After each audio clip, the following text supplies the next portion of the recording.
جو شخص صبر کرتا ہے وہ آخرکار اپنے مقصد کو پا لیتا ہے۔ حضرت علی نے فرمایا، توبہ کرنے میں تاخیر مت کرو کیونکہ موت اچانک آئے گی۔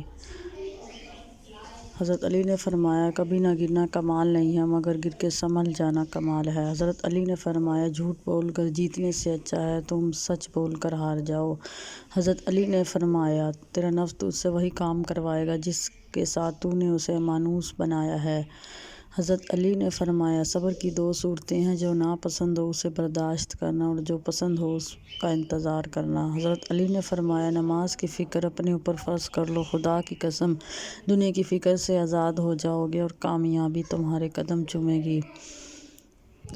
حضرت علی نے فرمایا، زندگی دو دن کی ہے، ایک دن تمہارے حق میں اور دوسرے دن تمہارے مخالف۔ جس دن تمہارے حق میں ہو اس دن غرور مت کرنا اور جس دن تمہارے مخالف ہو اس دن صبر کرنا۔ حضرت علی نے فرمایا، سب سے بڑا جاہل وہ ہے جو ایک پتھر سے دو دفعہ ٹھوکر کھائے۔ حضرت علی نے فرمایا، غریبوں کے ساتھ بیٹھا کرو تاکہ تم شکر گزار بنو۔